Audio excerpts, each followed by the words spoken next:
제2부 제1주제는 인천대학교 법학과의 진도원 교수님께서 성역지 소유자의 지역권 변경 청구권이라는 주제로 발표를 해주시겠습니다. 지정 토론은 인천대학교 법학전문대학원의 윤태현 교수님께서 맡아주시겠습니다. 두 분 큰 박수로 좀 맞아주십시오.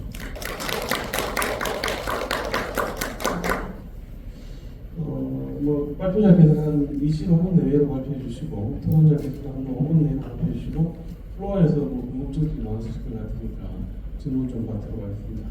곧바로 마이크를 발표자께 드리겠습니다. 네, 안녕하십니까. 인천대 진도왕입니다. 건설본부학회 오늘 제가 처음 와봤습니다. 너무나 색다른 느낌이 들었는데요. 그때 오늘 저한테 이제 발표기 주신 회장님, 박상근 회장님뿐만 아니라 건설본부학회 지금 여러분들께 감사 말씀드리고 건설본부학회의 무궁한 발전을 기원드리면서 발표를 시작하도록 하겠습니다. 저는 오늘 발표할 것이 우리 민법상의 지역권에 관한 변경 청구권에 관해서 말씀드리고자 합니다. 이 민법은 이 부동산의 용익관계에 관련된 법률관계로서 이것을 물권을 통하여서 실행하도록 제도를 두고 있는데 그 중에 이제 하나가 지역권. 그런데 이 지역권의 규정을 들여다보면 지상 전세권과는 달리 존속기관에 관한 규정이 없어서 그 부분에 관해서는 해석론에 맡겨져 있고 이 학계와 판례는 거의 이제 일치하여서 연구원의 존속기간을 갖는 지역권도 가능하다라고 보고 있습니다. 그런데 이 존속기간이 이렇게 길다라고 하는 것은 이런 좋은 점도 있죠. 토지 이용이라고 하는 것을 안정적으로 할 수 있다라는 점에서 장점이 되는 것이고, 또 지역권 종류, 현실에서 이제 많이 드러나는 지역권 종류를 들여다보면 대개는 이제 통행지역, 용수지역과 같이 생활의 근간이 되는 내용을 가지고 지역권이 설정됩니다. 그러니까 그런 생활의 근거가 되는 내용들이라고 하는 것은 기본적으로는 지속적으로 계속 안정적으로 갈 수 있는 그런 것이 시장에서도 원하는 것이죠. 그런 측면에서 보면은 앞서서 말씀드린 존속기간에 관한 다수설과 판례의 해석이라는 것이 장점이 있습니다. 근데 다른 한편 어떤 문제를 우리가 떠올려 볼 수 있냐면 그러니까 이 기간이 장기가 되다 보면 시간이 흘러감에 따라서 주변 토지의 이용 계획이라든가 주변 사정이 바뀔 수가 있는 거죠. 그에 따라서 최초의 지역권을 설정했을 당시에는 예상하지 못했던 토지 이용 계획 변경되고 그다음에 이제 지역권 내용이 이제 변경되어야 할 필요성이나 그런 것들이 요청이 될 수가 있습니다. 근데 이제 이와 관련한 민법 규정은 따로 존재하지 않거든요. 그러니까 물론 당사자들 간에 합의를 하면 됩니다. 당사자들 간에 합의를 하여서 이렇게 계획을 체결하고 지역권에 대한 특히 이제 저는 이제 통행지역권에 대해서 주로 살펴볼 텐데 통행로의 위치를 다른 곳으로 변경하기로 하는 합의를 체결하면은 상관없게 해결이 되는 것이죠. 근데 이제 항상 그런 것만은 아닙니다. 특히나 이제 지역권, 요역지 소유자 입장에서는 지금까지 자기가 잘 사용해 왔는데 특별한 요인이 있지 않으면 거기 동의해주지 않을 수도 있는 것이죠. 동의가 이루어지지 않으면 승역지 소유자 입장에서는 어떤 상황이 오더라도 자신 승역지, 자신 토지, 승역지 위에 통행로를 바꿀 수가 없게 됩니다. 그래서 이 부분에 관하여서 이 해석을 통해서 해결할 수 있는 것이죠. 그렇지 않다라고 하면 입법적으로 어떤 검토가 필요하지 않겠나 하는 문제의식 속에서 오늘 발표를 하려고 합니다. 그래서 자료집을 보시면요, 70페이지부터 이제 본격적인 얘기가 나오는데, 먼저 해석을 한번 해봐야 됩니다. 우리 민법 내에서 제가 말씀드린 요역지 소유자의 동의가 없더라도 승역지 소유자가 일정 요건 하에서 지역권 내용을 통행로의 위치를 변경할 수 있는 가능성이 있는 것인가. 해석론을 통해서 해결이 가능하다면 입법론까지 갈 필요가 없는 것이죠. 근데 이 해석론을 하기 전에 이제 지역권 제도가 갖는 실질적인 의견과 보유의 특징, 이런 제도적 취지 이런 것들을 먼저 살펴보고 그 취지에 맞게 해석이 가능할 것인지 살펴보자. 그래서 이제 70페이지에는 지역군의 제도적 의의라고 해서 좀 일부 내용을 설명하고 있는데요. 네, 요는 이겁니다. 이것이 지역권이라고 하는 것이 우리 민법상 용익물권, 지상권, 전세권과 함께 하나의 유형으로 나와 있긴 하지만 지상권, 전세권과 달리 지역권은 그 물권의 속성이라고 할 수 있는 독점적 지배성이라든가 배타적 지배성이라는 것이 좀 완화가 되어 있습니다. 그래서 그러니까 지역권을 설정이 되어 있어도 승역지 소유자의 자신 토지에 대한 지배가 현격히 떨어지느냐? 그렇지는 않다는 겁니다. 이건 이제 지상권, 전세권과는 확연히 다른 점이죠. 또 민법 300조 보면 또 지역권 행사를 위하여서 설치된 공장을 이용해 있어서도 승역지 소유자는 그 지역권의 관리 행사에 방해되지 않는 위해서 공동목도 사용할 수 있다는 문구를 주고 있습니다. 그러니까 이런 것들을 토대로 봤을 때 지역권 제도는 용익 물권이라고는 물권의 특징을 갖고는 있지만은 그 안에서 우리 법은 물권적 속성을 다시 재조정하고 있다. 그래서 그걸 통해서 보면 지역권의 취지라고 하는 것은 토지 이용에 있어서 효율이라든가 그런 조절들을 통해서 토지 이용의 효율을 이렇게 극대화하는 차원의 목적과 취지를 가지고 있다고 생각해 볼 수 있다. 이런 차원에서 지역권 변경에 관한 해석을 해보면 72페이지부터 이제 구체적인 내용이 나오는데요. 첫 번째 생각해 볼 수 있는 것은 유사한 기능을 담당하고 있는 이번 219조의 주의토지 통행. 이건 이제 상린관계 규정입니다. 상린관계 규정은 소유권편의 소유권 한계에 향해 속해 있는 규정들입니다. 이 주의토지 통행권을 제가 방금 말씀드린 지역권 변경 사안에 이렇게 대입해 보려고 한 시도를 한 이유는 이미 이제 우리 판례는 시효 취득된 지역권에 관하여서 그 요역지 소유자가 승역지 소유자에게 보상할 의무가 있느냐 없느냐에 관한 판단을 하면서 이 219조 2항 규정을 추적용한 바가 있습니다. 그러니까 그러면서 판례가 얘기한 것이 이 주의토지 통행권과 지역권에서 특히 이제 통행지역권은 유사한 기능을 담당한다는 것을 근거로 하여서 유추적용을 한 바가 있습니다.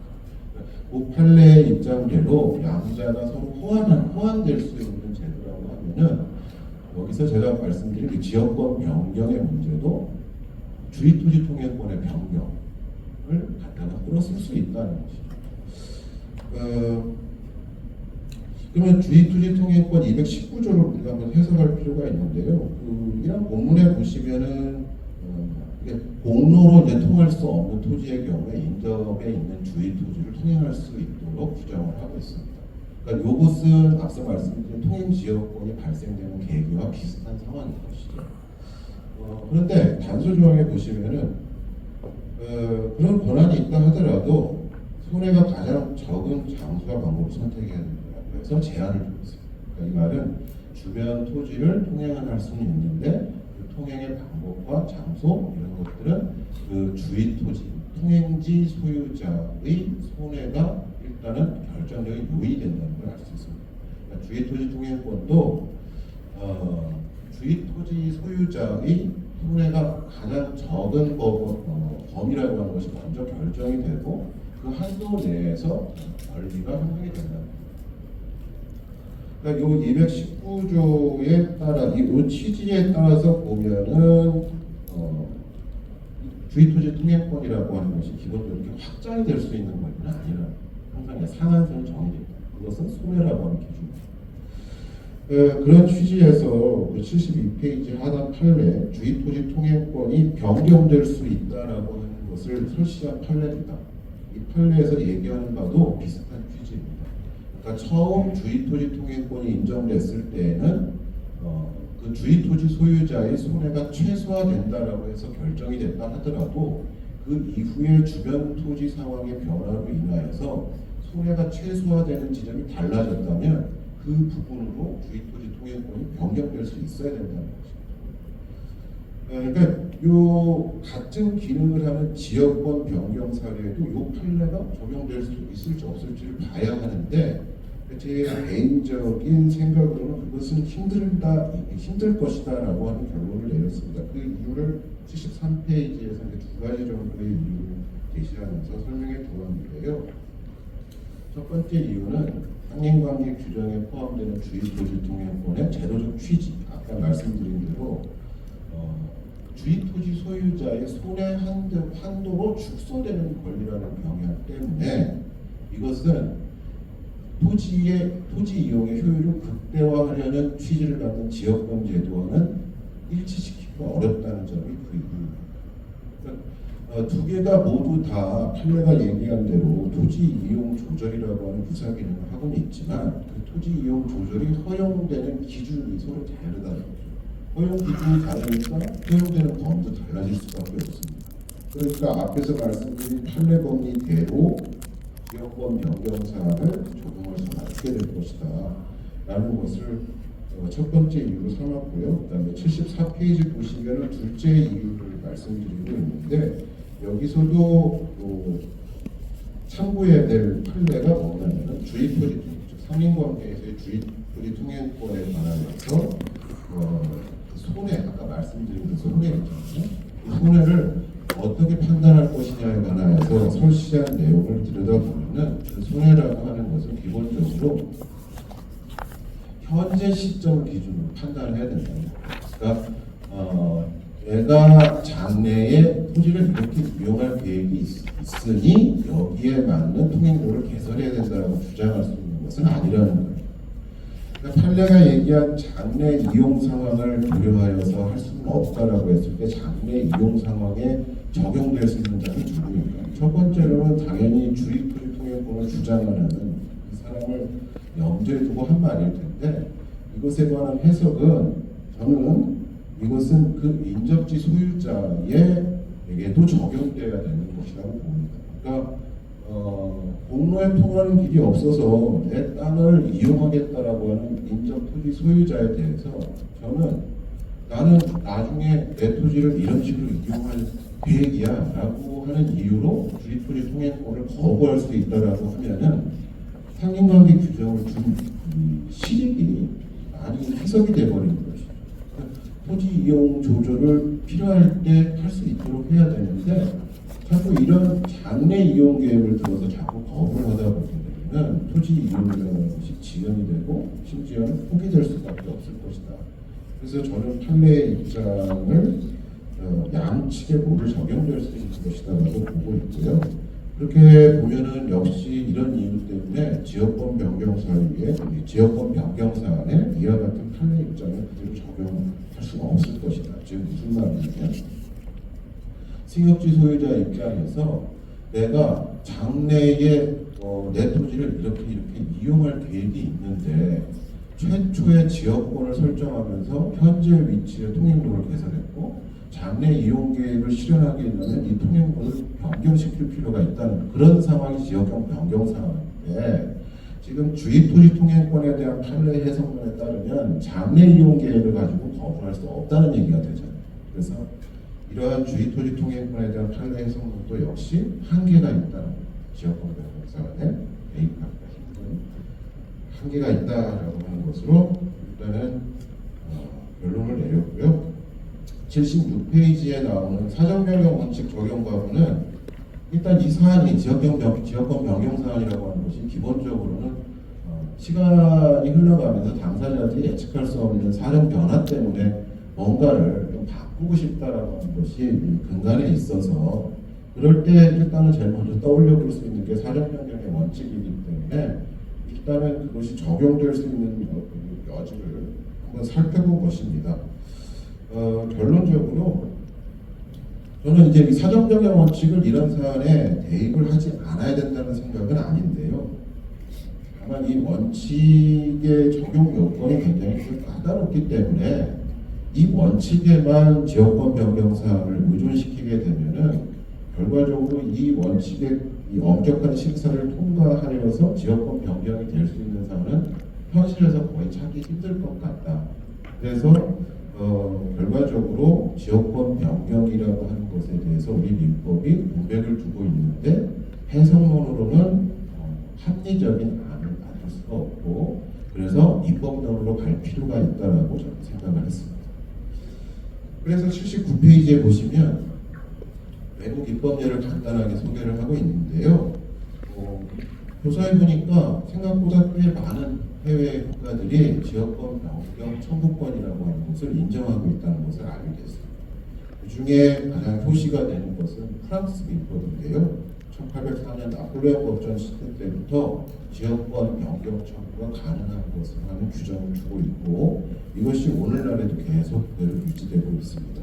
그래서 과거에 이 지역권 설정을 통해서 개설된 통행로가 현 시점에 와서 승역지 소유자에게 부담을 너무 가중시키고 있고 그 통행로를 새롭게 그러니까 새로운 위치에 변경시켰을 때 기본적인 지역권의 기능이라든가 요역지 소유자에게 큰 부담이나 불편을 주지 않는 상황이라면 당사자의 합의가 없더라도 지역권의 변경이 가능할 수 있도록 하는 규정을 두고 있다는 것입니다. 프랑스법뿐만 아니라 프랑스의 영향을 받은 벨기에, 스페인, 그리스 민법에도 유사한 규정이 있고 또 여러 나라들이 있는데요. 독일 민법도 역시 같은 맥락의 규정을 두고 있습니다.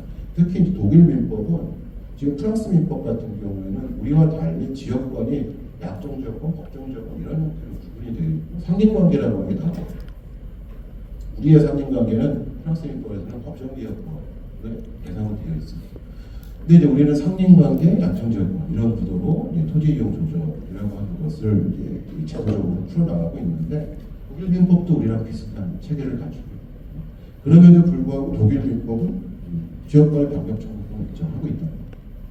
그런 점도 우리가 주목해야 한다는 것이죠. 다음으로 미국 법상의 지역권 변경을 다루고 있습니다. 80페이지부터 이게 꽤 긴 내용인데요. 시간 관계상 이 내용을 다 말씀드리기 좀 힘들 것 같습니다.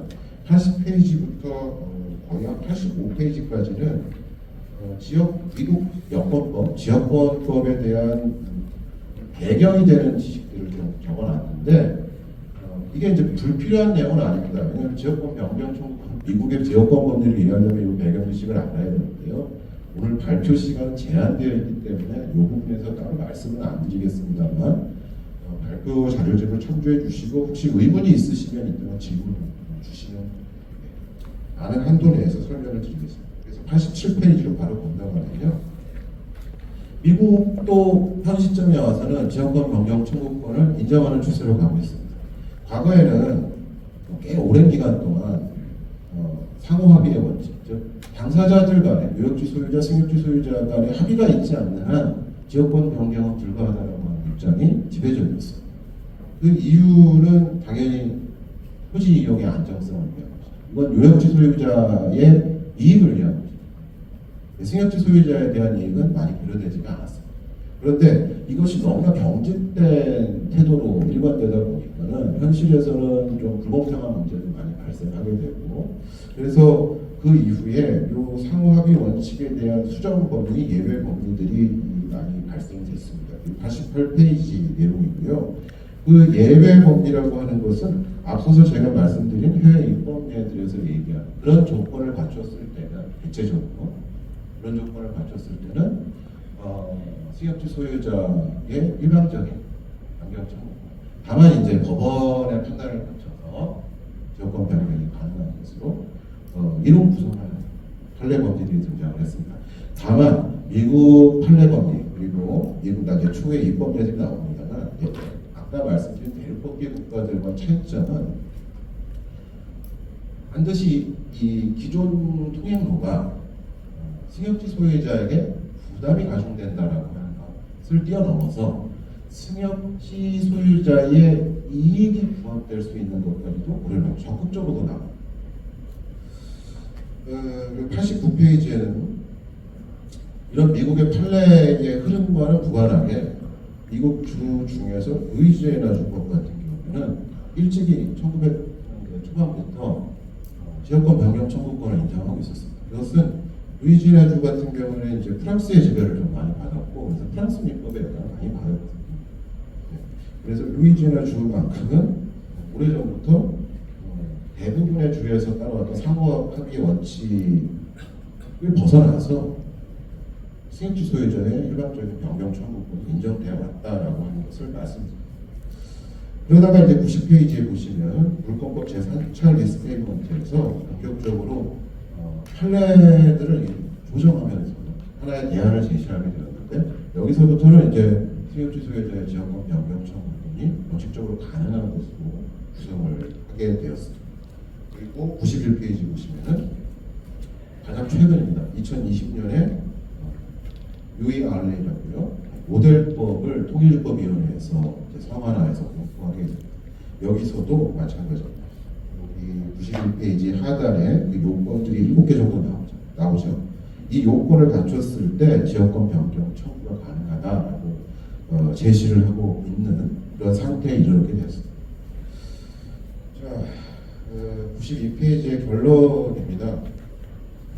앞서서 말씀드린 대로 우리 민법의 이 지역권 편에서는 지역권 변경에 관한 사항에 직접 규율을 할 수 있는 근거 조정을 두고 있지 않아서 해석론을 한번 고려해 봤는데, 가장 접점이 많은 상린관계 규정, 특히 219조 주의토지 통행권을 가지고 해석을 해보니 제도적인 취지가 서로 달라서 구체적인 현실에서 그것을 변경을 가할 때 허용되는 기준이라든가 허용 범위가 다르고, 그래서 기존의 주의토지 통행권에 관련된 해석론이나 판례 이론을 지역권 변경 사항에 대입하기는 힘들었습니다.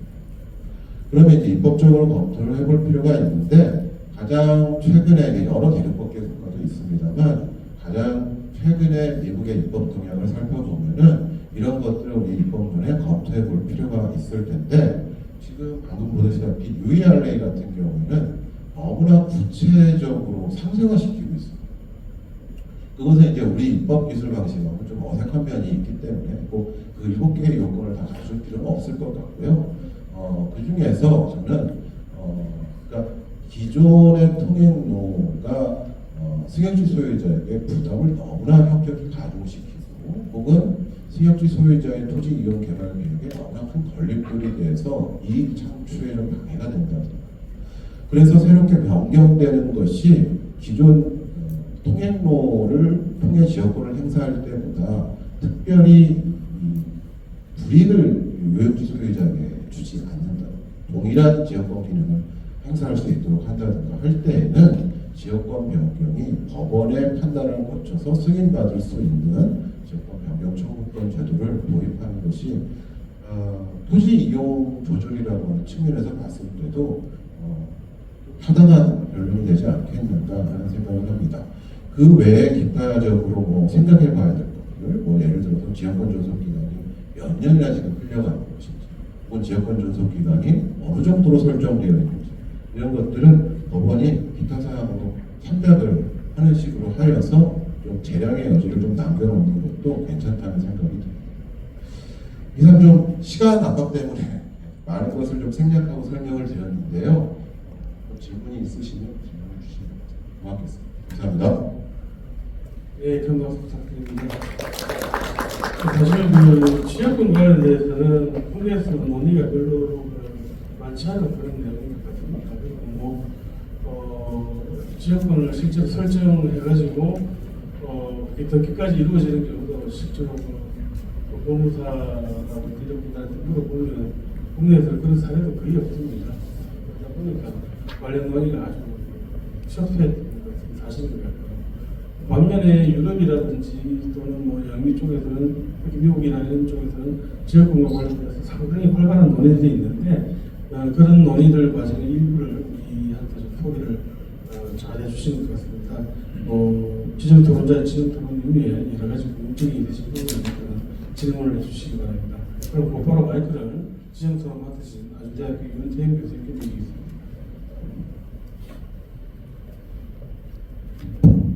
예, 안녕하세요. 아주대 윤태영입니다. 오늘 이렇게 좋은 자리에서 토론을 하게 돼서 영광입니다. 저 개인적으로 웬만한 학교는 다 가봤는데 지금 광운대는 처음이라 여기저기 사진도 찍고 하는데 굉장히 아름다워서 좋은 데서 해서 개인적으로 너무 행복한 것 같습니다. 제 토론문을 이제 미리 발표를 주셔가지고 토론문을 작성해서 보내드려서 뒤에 자료집에 나와 있으니까 참고하시면서 들어주시면 감사하겠습니다. 네, 진도환 교수님의 훌륭한 발표 감사합니다. 지역권에 대해서는 판례도 거의 없고 요사이 잘 이용되지 않는 것 같아서 사실 로스쿨 수업에서 이 물권법은 워낙 진도에 압박이 있다 보니까 지역권은 한 30분 정도 설명하고 그냥 넘어가는 이런 부분이거든요. 근데 오늘 이제 저도 그래서 잘 모르고 교과서 수준에서만 알고 있었는데 오늘 이제 토론을 맡다 보니 진 교수님 덕분에 제가 오히려 많이 배울 수 있었습니다. 사실 학자로서 굉장히 부끄러운 부분인데 아무튼 배움의 기회 주신 진도환 교수님께 감사의 말씀을 드립니다. 지역권에 대해서는 왜 우리 민법 규정이 잘 이용도 안 되고 아까 말씀하셨는데 판례도 없고 그런 걸 찾아보기 위해서 제가 우리 민법의 이제 입법 제정 당시 기록을 보니까 기록이 없습니다. 그래서 일본 민법을 의용 민법을 많이 참고를 했기 때문에 일본 민법을 한번 봤거든요. 그랬더니 규정이 거의 똑같은데 일본 민법이 제정 당시 이제 프랑스 민법을 굉장히 많이 참고했다고 하더라고요. 그러면서 이제 오스트리아, 네덜란드, 이탈리아, 스위스, 몬테네그로, 스페인, 벨기에, 독일, 인도, 미국 이런 규정도 전부 참조하면서 홈페이지를 보니까 자세히 나와 있는데 거의 지역권에 대해서는 나라들마다 이렇게 다 잘 나와 있습니다. 근데 이게 아마도 제 생각에는 이제 민법 제정 당시 1800년하고 1900년대 사이에 급격하게 이제 근대화를 하다 보니까 땅 막 이렇게 도로도 없고 막 집 짓다 보니까 이제 도로까지 땅이 떨어져 있잖아요. 맹지면 이제 통행을 해야 되니까 그러다 보니까 이제 통행 지역권을 중심으로 이게 이제 이 규정을 둘 수밖에 없었던 것으로 이렇게 보이거든요. 그럼 이제 어떻게 하면 이 지역권이 설정이 되느냐? 계약으로서 하는 경우도 있지만 이게 웬만하면은 이 승역지 소유자들이 잘 안 해줄 겁니다. 그러면 이제 계약 중에서도 우린 보통 이제 계약 아니면 취득시효 이렇게 얘기하는데 일본 민법이나 판례를 보더라도 이 일본 판례가 이제 묵시적으로 해도 이 지역권을 설정한 것으로 인정한 이런 판례도 있습니다. 그래서 밑에 제가 소개를 해놨는데요. 도쿄 고등법원 판례인데 좀 오래된 판례긴 한데요. 보시면은 묵시적인 계약을 인정하기 위해서는 통행 사실도 계속 있고 통행지 소유자가 이를 묵인하고 있는 것만으로는 충분하지가 않고 적어도 여러 가지 소유자가 통행적 또는 통행권을 범사 의무를 부담하는 것이 객관적으로 봐도 합리성이 있다고 인정되는 특별한 사정이 있을 필요가 있다 해서 취득시효 말고도 묵시에 의해서 지역권 설정을 인정한 이런 판례도 있고요. 또 묵시에 의한 통행지역권의 성립을 주장을 했더니 부정하면서 주의토지 통행권 아까 이제 발표자께서 말씀하신 상린관계 규정을 해서 인정한 것도 있고 보니까 전체적으로 미국에서 논의하고 있는 거랑 비슷한 논의들이 일본만 하더라도 있는데요. 여기 다만 일본에서도 이 지역권의 변경 청구권, 그러니까 지역권 어떤 승역지 소유자의 상황의 사정 변경 이런 걸 따라서 변경 청구권에 대해서는 아직까지 판례가 없는 것 같습니다. 그래서 이걸 한번 좀 찾아보니까 원래 보통 물권은 소유권이라든가 점유권이라든가 이런 걸 지상권이라든가 사람을 중심으로 물권이 되는데 이 지역권은 사람 중심이 아닙니다. 항상 요역지, 그러니까 편의를 보는 그 땅을 중심으로 물권이 발생을 하는 거죠. 그러다 보니까 이게 느낌이 벌써 중세 시대부터 굉장히 이어져 온 이런 아주 오래된 권리라는 느낌, 관행상 그런 느낌이 좀 들고요. 또 요역지의 소유자가 바뀌면은 이 사람한테 중심이 아니기 때문에 새로운 소유자에게 지역권이 바로 그냥 이전돼서 새롭게 권리자로 되는, 그러니까 지역권의 부종성을 가장 큰 특징으로 하는데요. 이런 것 때문에 이 토지가 있는 한 계속 이 지역권 인정이 되는 겁니다. 그렇기 때문에 이게 항구성, 그러니까 영구적으로도 인정이 되고 이렇게 되는 의미가 있고요. 따라서 이제 발표자께서도 잘 말씀하셨지만은 영구적으로 설정하는 것도 가능하고 그러다 보면은 영구적으로 설정됐으니까 승역지 소유자가 땅을 사용에 따라서 이용을 못할 수 있잖아요. 자기가 굉장히 그런 압박을 받으면은 결국은 이게 그 변경 청구권을 인정을 해줘야만 지역권이 활성화될 수 있는 굉장히 중요한 내용이 될 수가 있습니다. 아직 근데 우리 민법에서는 이런 규정도 없고 그래서 아마 진 교수님께서 잘 이 부분에 대해서 말씀을 해주셔서 저는 대부분 동의하기 때문에 특별히 이제 반박이나 토론을 할 게 없이 그냥 없지만 그래도 그냥 박수만 치고 할 수 토론자가 그럼 아무런 가운데까지 저희 집에서 1시간 40분 걸리더라고요. 그래서 같은 경기도민의 약간 비를 느꼈는데 그리고 이제 박수만 하고 박수만 치고 갈 수 없으니까 몇 가지 질문을 드리면서 토론을 가름하고자 합니다. 먼저 지역권에 대해서 연구도 없고 논문도 없는 이유는 아마도 오늘날 판례도 거의 없거든요. 그래서 이 지역권이 인정되는 경우가 없기 때문에 그렇지 않을까. 왜냐하면 저보다 더 잘 아시면 건축법상 요새는 진입로가 없으면 건물을 건축할 수가 없거든요. 그래서 문제가 되면은 이제 주의토지 통행권을 해결하면 되니까 이렇게 물권으로 강력한 권리인 지역권까지 영구 무한으로 인정해주는 이런 것까지는 굳이 설정될 여지가 없어 보이기 때문인데 미국도 비슷해 보입니다. 미국도 보니까 여기 앞에서 문헌들이 대부분 오래된 문헌들이거든요. 80, 70년대, 60년대 이런 문헌들인데 미국에서도 최근에는 지역권이 그다지 문제가 되지 않는 것이 아닌가. 그리고 그런데 또 최근인 3차 리스테이트먼트 같은 경우에는 지역권 변경에 관한 통일법을 또 제정을 해놨단 말입니다. 그래서 그 사이에 혹시 뭐 지역권 관련 분쟁이 있어서 그런 건 아닌지 그 부분에 혹시 있으면 소개해 주시면은 이해가 많이 될 것 같고요. 두 번째는 지역권이 취득에서 가장 분쟁이 많고 변경 청구권이 인정되는 부분이 취득 시효에 의해 지역권을 취득한 경우인데요. 그런데 이 경우에도 변경 청구권이 인정이 되는지가 궁금합니다. 취득 시효에서 이제 했는데도 그러면은 일반적으로 지역권의 목적을 달성하는 데 필요하고 승용지 이용자에게 가장 부담이 적은 범위에 국한되어야 한다는 점을 감안한다면은 변경 청구권 자체가 그냥 인정될 여지가 그다지 없을 수도 있겠다 이런 생각이 드는데 이 부분에 대해서 발표자는 어떻게 생각하시는지 궁금합니다. 아무튼 뭐 거의 다 이제 발표문에 대해서 모두 공감하고 저로서는 이제 배울 뿐이므로 두서없이 질문만 드리면서 토론을 마칩니다. 감사합니다.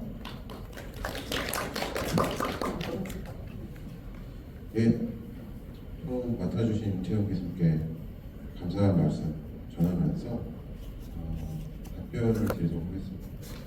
첫 번째 얘기는 이제 제가 이제 차용한 문헌들에 약간 오래된 문헌들이어서 현재는 그런 문제들이 미국에서는 발생하지 않는 게 아닌가라는 의심을 하시고 있는데요. 예, 제가 차용한 판례들은 그러니까 리딩 케이스라고 하는데요. 이제 그 판례로부터 이제 후속 판결들이 이제 나왔던 시점 그런 판례들을 담다 보니까 다소 과거로 가게 되었을 뿐이고 그 이후에 뭐 2000년대 또 최근에 2020년대도 관련 판례들은 존재합니다. 대부분 이제 특징을 말씀드리면 대부분 통행지역하고 관련된 것이고요.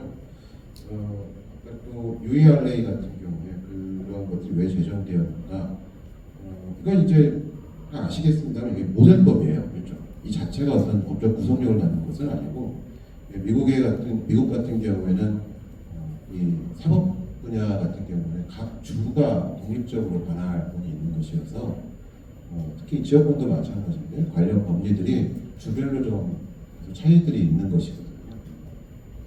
이제 그러다 보니까 그런 것들을 좀 통일화시킬 필요가 있다는 차원에서 이 통일법이 제정이 되었고 2020년에 이제 만들어져서 현재 이 모델법의 내용을 입법화시킨 주는 한 개주밖에 없습니다. 계속 진행 중에 있는 법이라는 말씀을 드리고 그다음에 시효 취득된 지역권 같은 경우에도 변경 청구권의 대상이 될 수 있습니다. 안 될 이유는 없다고 생각합니다.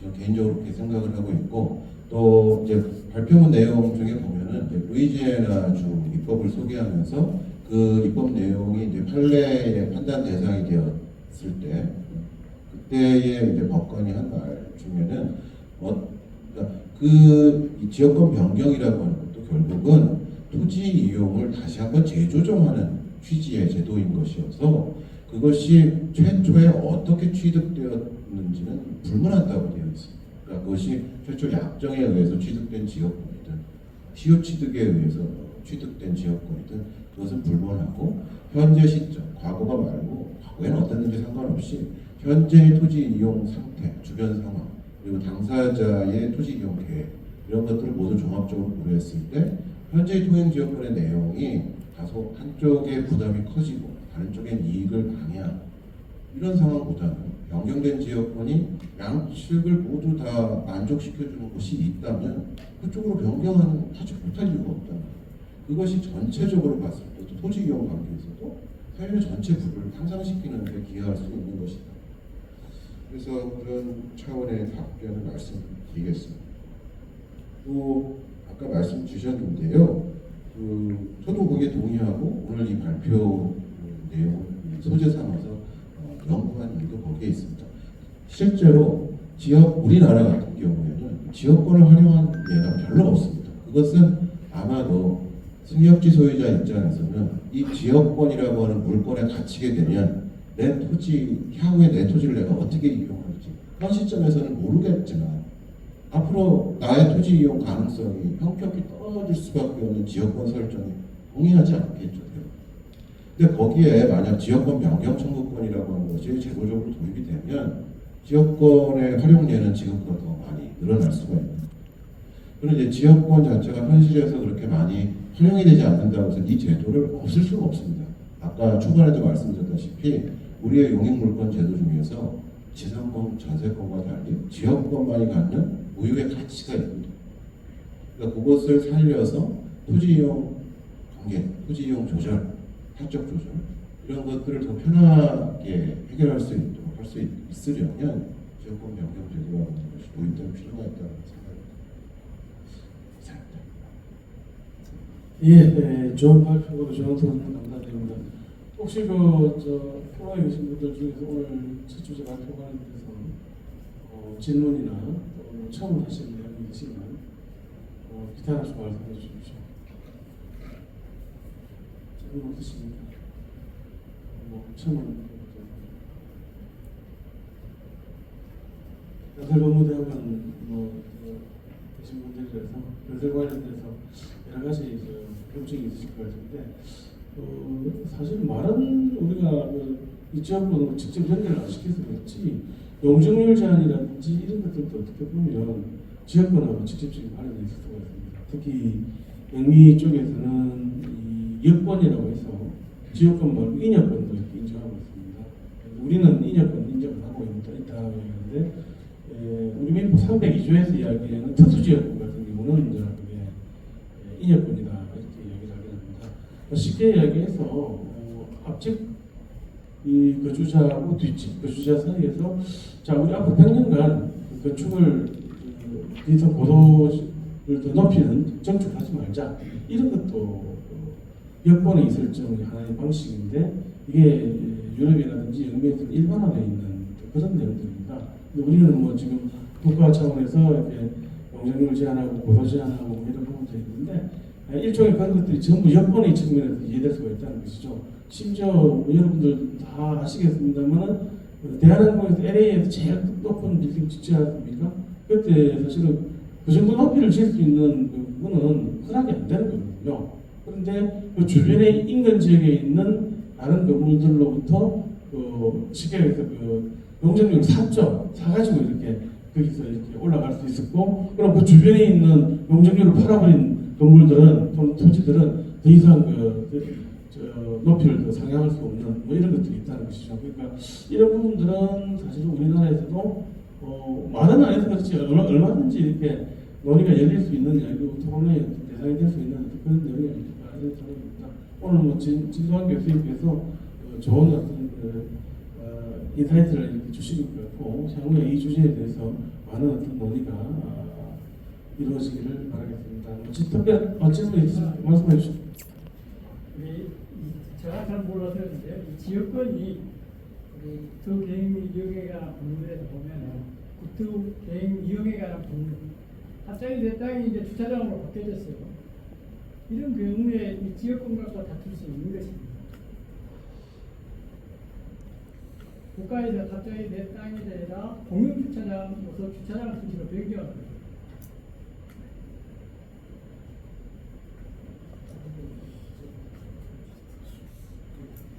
네, 좋은 말씀 일단 감사드리고요. 저도 이제 뭐 그 부분에 대해서 깊이 한번 생각을 해보겠습니다만, 근데 국가에서 그렇게 했다고 하면 이제 공법적 규제가 될 텐데, 제가 이제 다루려고 하는 것은 이제 사실은 민사적 거래, 사인과 사인 사이의 토지 이용, 아까 말한 사적 조절에 관한 사적 조절의 기능을 담당하고 있는 제도가 지역권이거든요. 그래서 국가의 규제와 어떻게 조화롭게 해석할 것인가에 대해서는 제가 추후에 한번 더 연구 한번 해보겠습니다만, 아까 시간이 없다 보니까는 좀 말씀 못 드린 게, 이제 미국 같은 경우에 이 지역권 활용 예가 최근 들어서 많아지는 영역이 어떤 거냐면은 보전 지역권이라고 하는 거예요.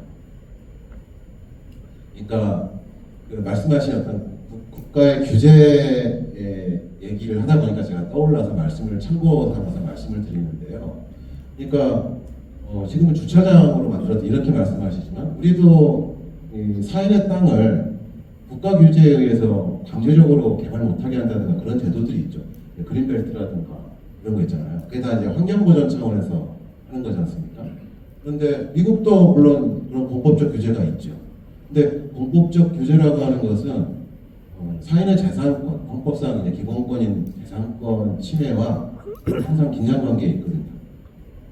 그러니까 이런 것들은 굉장히 확장적으로 갈 수가 없는데, 이 지역권이라고 하는 걸 통해서 그러한 기능을 공법적 규제에 의하지 않더라도 그러한 기능을 실현시킬 수 있는 방법이 보전지역권입니다. 보전지역권이라는 게 별게 아니고요. 국가의 사무를 위탁받은 민간단체, 비영리 단체라든가 환경보전 단체들이 특정 환경보전에 필요한 지역의 소유자를 만나서 지역권을 설정하는 거예요. 거기를 개발하지 못하도록 환경단체를 보존시키기 위해서 거기에 개발을 못하는, 즉 부작위 지역권을 설정하는 것입니다. 미국에서는 이제 이런 제도들이 많이 활용이 되고 있고, 최근에 국내 문헌에서도 그런 거 좀 도입하자 그런 얘기들을 좀 하는 논문을 좀 몇 편 본 것 같은데요. 그러니까 그런 예가 공법적 규제에 의해서 사인 토지에 뭔가를 이렇게 하지 못하도록 하는 그런 것들의 어떤 저항이라든가 이런 것들을 감안해서 사적 조절을 통해서 그 기능과 목적을 달성하는 제도라고 볼 수 있는 것이죠. 방법이라고 볼 수 있는 것이죠. 그런 차원은 제가 한번 생각해 봤는데, 갑자기 주차장 도로로 만들어 공용 주차장, 그건 제가 좀 더 고민을 한번 해보고 나중에 기회가 되면 그런 분들이 하겠습니다.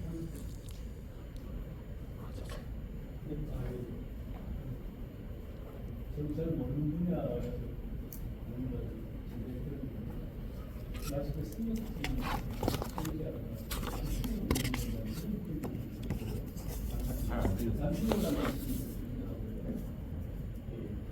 그 다음에 사적 규제라는 말씀하셨는데 간단하게 여쭤보시고, 그러면 스미트 소유자와 유익지 소유자 간에 통행로라는 단어 안에 그 통행로의 어떤 그 얼만큼의 폭을 이용해야 될 것인가라는 게 서로 간에 의견 대립이 있을 수 있잖아요. 그럼 그런 건 어떻게 조절할까요? 네, 그러니까 우리 지역권 제도는 기본적으로 약정 지역권 계약에 의해서 성립하는 것으로 꾸미고 있습니다. 그러니까 통행로가 내가 네 땅을 좀 통행을 위해서 좀 써야 되겠는데 그럼 동의하겠느냐? 그래서 동의하면 계약이 설정되고 계약이 성립하고 지역권 설정 등기를 통해서 지역권이 성립하는 구조거든요. 그러니까 서로 대립이 있으면 합의가 안 되겠죠. 합의가 안 되면은 안 되는 거. 대신 이제 아까 우리 윤태영 교수님도 말씀하셨지만, 그런 경우에 이제 결국 주의토지 통행권 아까 말씀 219조, 그것은 합의에 의해 성립하는 게 아니고 인접 토지 소유자들 간에 일종의 서로 양보할 건 양보하라라는 게 법률 규정의 취지거든요. 그러니까 그 규정의 요건에 맞으면 통행할 수 있도록 허락한 거예요, 법이. 그런데 이제 그 규정은 제가 오늘 주로 다루게 된 서로 약정에 의해서 사적 조절하라고 만든 제도에 그대로 대입하기에는 좀 무리가 있다라는 말씀을 드렸던 것이죠. 지금 말씀하신 대로 서로 합의가 안 되면 지역권이 설정이 안 되는 것이죠. 예. 그래서 사회자 선생님도 그렇고 손자 선생님도 우리나라의 지역권 활용 예가 별로 없다는 게 바로 그런 차원일 겁니다. 생업지 소유자가 거부를 하니까. 근데 저는 지역권 변경 제도를 좀 도입하면 생업지 소유자가 나중에 이게 지금 잘못 협의가 됐다 하더라도 나중에 변경할 수 있는 가능성이 생기니까 지역권 활용하는데 좀 도움이 되지 않겠나, 이런 말씀을 드립니다. 또 질문 있으십니까? 네, 한 두 가지만 질문하려고 하는데요. 사도를 인도로 사용하고 있는데 그 토지주가 그 인도로 그 사용하지 못하게 됐을 때 어떤 식으로 판결이 나는지 첫 번째 질문이고, 두 번째 질문은요. 인접대지 경계선에 있는데 담장이 내 땅으로 예를 들어 뭐 50cm나 한 1m 정도가 들어왔을 때 이 법적으로 해결할 수 있는 방법이 어떻게 되는지 혹시 좀 알고 싶어서 질문합니다. 일단 질문 감사드리고요. 뭔가 굉장히 구체적이죠. 일단 사도법 말씀하셨. 사도법은 따로 법률이 있고 거기에 이제 요건과 규정, 뭐 요건 규정들이 있을 텐데요. 제가 오늘 뭐 이 발표를 준비하면서 아까도 얘기했지만 기본적으로 토지용의 사적 조절 기능을 하는 민사상의 민법상의 지역권 해석과 입법론을 검토한 것이어서 사도법까지는 제가 따로 공부를 하진 않았고요. 사도법하고 오늘 내용이 겹칠 수가 있을지에 대해서도 한번 나중에 이걸 또 다뤄서 건설법만 합계제 내야 되니까요. 그런 점까지 한번 고민해 보겠습니다. 그리고 두 번째 같은 경우에는 지금 잘 내용을 잘 이해하지 못했습니다만 그것도 우리 민법 상임관계 규정 중에 적용할 수 있는 규정이 있는 것으로 압니다. 몇 조인지 제가 정확히 기억은 잘 나지 않는데요. 그거 한번 찾아보시면 어떨 것인가. 그 규정이 나와 있습니다. 예, 알았습니다. 네, 감사합니다. 네. 저도 그냥 쳐서 그냥 지금 법률 용어가 아니라 간단하게 표현드리면 맹지가 있는데요. 도로에서 남의 땅을 통해서 들어가야 이제 건축 허가가 되지 않습니까? 도로를 확보해야 되니까. 근데 그거를 이제 이렇게 쌍방해가지고서 지역권을 설정하면 등기 상황으로 연결이 되는 거죠. 등기 문제. 지역권은 무조건 지역권이라는 등기가 있는지요? 그걸 지역권 등기 있습니다. 아, 알겠습니다. 부동산 등기법에 나와 있는데 다만 사용을 잘 안 해서요. 그런 문제점이 있습니다. 그 유사한 질문인데요. 사실 뭐 질의회신을 통해서 지금 교수님께서 토론하신 내용이 어떤 내용이었는지 조금 알게 되었습니다. 사실 공학을 전공하다 보니까 좀 용어도 어렵고 그런데, 그러니까 방금 전에 이제 질문하신 내용처럼 이렇게 두 필지가 있는데, 안쪽 필지는 맹지란 말입니다. 이쪽 필지는 도로의 면에 있고, 지금 제 동생 땅이 이렇게 되어 있습니다 지금. 그런데 이 맹지 여기 논으로 쓰고 있는데, 여기도 이제 밭으로 사용하고 있었습니다. 그럼 이제 통행을 할 수가 있잖아요.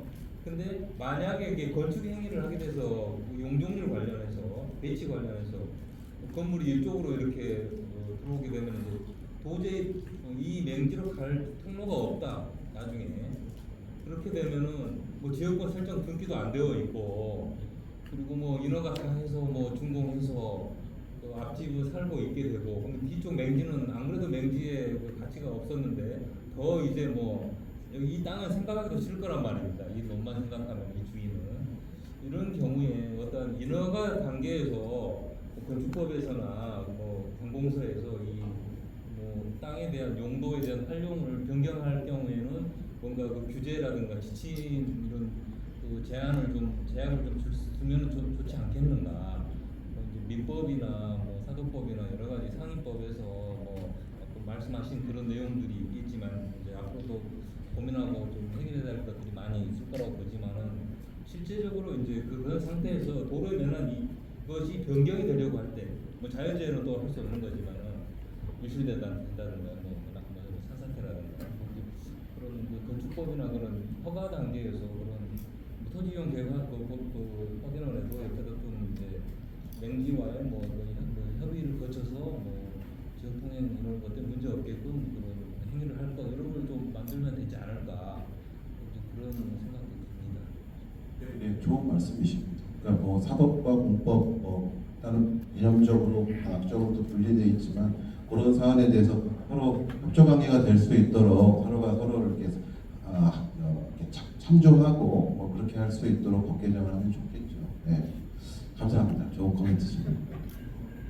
조금 전에 말씀하신 그런 내용은 뭐 지금은 이제 우리 주의도시 통행권이라든지 그런 법리를 가지고 충분히 해결될 수 있는 방안이 있는 것 같습니다. 그래서 뭐 기존의 통행권 자체를 침해하는 그런 상황이 발생했다면 심지어는 처벌까지 가능하게 할 수도 있고, 그다음에 아니면 어떤 사회적 파장이라든지 당사자들한테 지나친 피해가 간다라고 한다면 새로운 통행로를 만들어주면 되는 거죠. 뭐 그런 식으로 해결될 것 같습니다. 맹지 경우에 한 사람만 위해서도 해설했습니다. 한 사람만 맹지가 이제 한 사람 땅이니까요. 예. 그러니까 뭐 그 한 사람 땅에 용도로 이용돼서 안될 때는 없잖아. 당연히 그런. 맹지라는 사실상 맹지라 굉장히 평가 절하대에서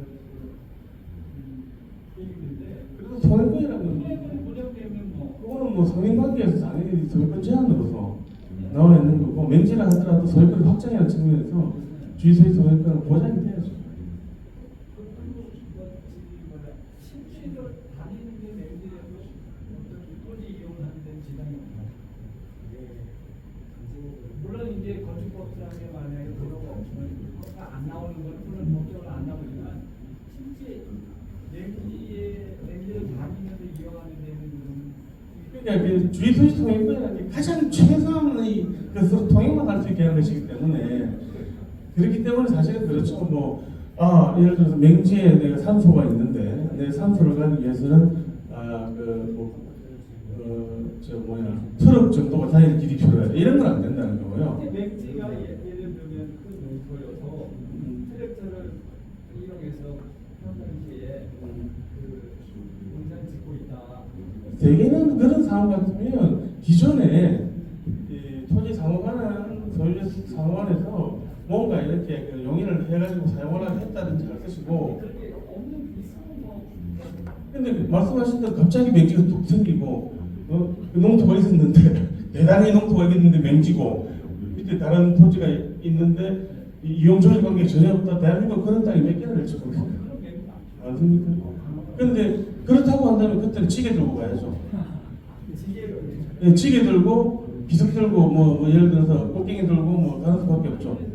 그런 정도의 통행권은 인식이 될 것인데 말씀하신 대로 전혀 그런 게 이용조절 관계가 없다가 자기가 중간에 개발해가지고 맹지를 개발해가지고 농토를 해놨는데 나는 이 농토니까 트랙터가 갈 정도 됐는데 이거는 시당초에는 좀 뭡니까 어떻게 보면 아까도 얼핏 나왔습니다만 장래 이용을 위한 뭐 어떤 현재 이게 오해이 있다고 뭐 소유자가 되면 기타 등등 원인을 들이댔을 때 맹지가 그냥 하천한 땅이었다가 뭐 하다 보니까 맹지가 생기는 경우 그러니까 동일인 소유에서 이렇게 부필이라든지 등등을 해가지고 나뉘는 경우에는 당연히 주토지통행권이 허용이 됩니다. 법상으로 그렇게 있고 충분히 그 땅의 이용에 필요한 만큼의 주토지통행권이 허용이 되고요.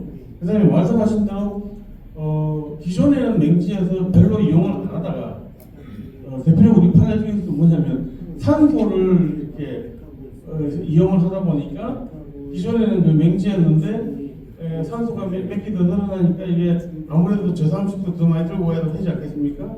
그러면 내가 지금 기존 초창기에는 산소 1개였는데 나중에 2개, 3개 늘어나니까 그럼 지금 거기에 따르는 큰 길이 필요하다.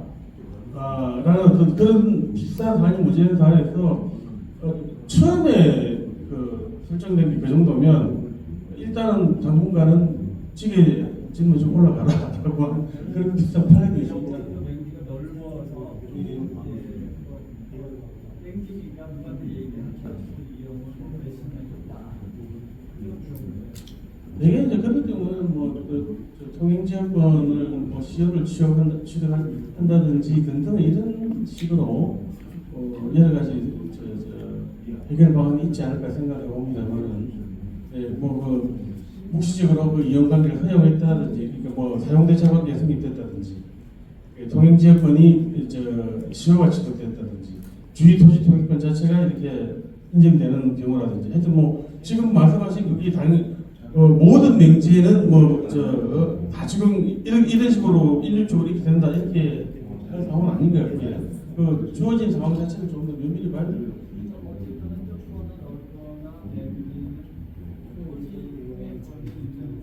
인정된다고 봐요. 근데 요새는 정보 많은 데라 민사적으로 이렇게 해결하려고 서로 사이간에 해결하려고 해서 사람은 엄청난 공격이 통일권 필요 없을 정도로 개인 재산에 대한 그런 침해나 공공을 앞세워서 되게 많이 침해하기 때문에 사실은 정도만 줍니다. 이거 개인간에는 남아있지는 않고요.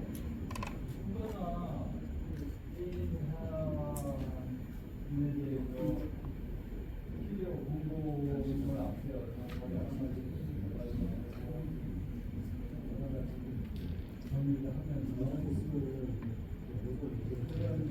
지역을 이용할 수 있는 기회들이 많이 왔거든요.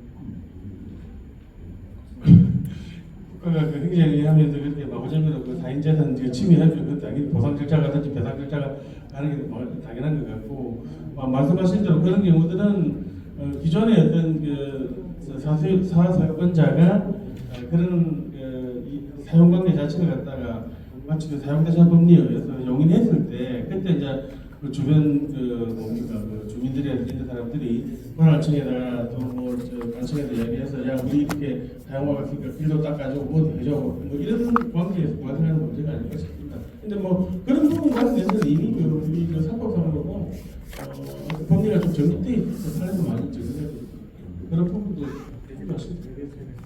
이게 어느 법인데 왔는지를 좀 맹세할 거에서 전면도로의 땅이 있는데 전면도로의 땅에서는 건축법에 의해서 자기 대지 경계선에 울타리를 딱 치고 싶은 거예요.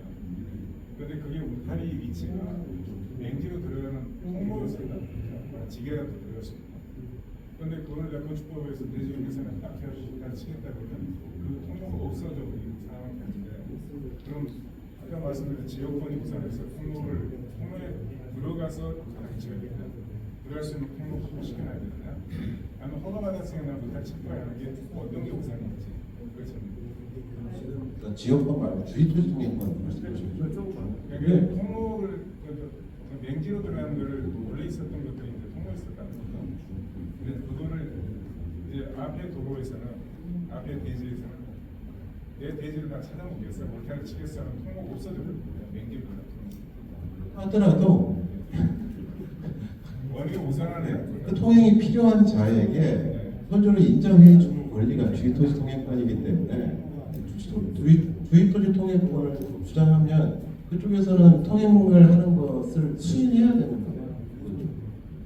그러니까 만약 건축법에 건축법상 통하고 있는 그 도로만큼은 놓고 울타리를 안으로 쳐야 된다는 얘기죠. 그렇게 해야 될 필요성이 있다. 그것 때문에 싸우거든요. 나 허가 받았으니까 내가 내 울타리 내 땅 다 칠 거야 라는 거고 기존 통로로 놔둬라 싸우거든요. 이제 그 상민관계 관련된 기준들은 그 기본적으로 공법상의 어떤 허가 인허가를 다 받았다 하더라도 그것보다 우선한다 보시면 될 거예요. 그러니까 만약에 누구나 적법한 행위였고 그걸 다시 무너뜨리는 것 자체가 가벼운 피해를 발생한다 시킨다라고 한다면 그렇다고 할 때는 차선으로라도 거기에 상응하는 다른 뭔가 통로를 만들어줘야 되는 것이지. 예. 일단은 원칙적으로는 상민관계에 관련된 어떤 이 규정을 실행시키면서까지 공법상의 인허가 났다 하더라도 뭐 저희들 생각에 원칙적으로는 그 상민관계 자체를 무너뜨릴 수 없을 것 같습니다. 근데 다른 땅으로 돌아갈 수 있어요. 아니 돌아갈 수 없는 땅인데 그런 통로는 안 그러면 철거해야죠. 철거처럼 원한다면 그렇게 하는 거예요.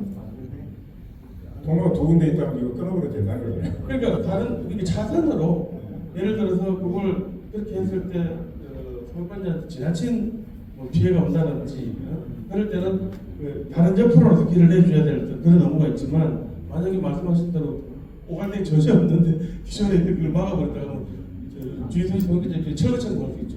여기 있는 분들은 당연하더라고요. 그런 일들이 있거든요. 그래서 알겠습니다. 예, 알겠습니다. 자 그러면 이상으로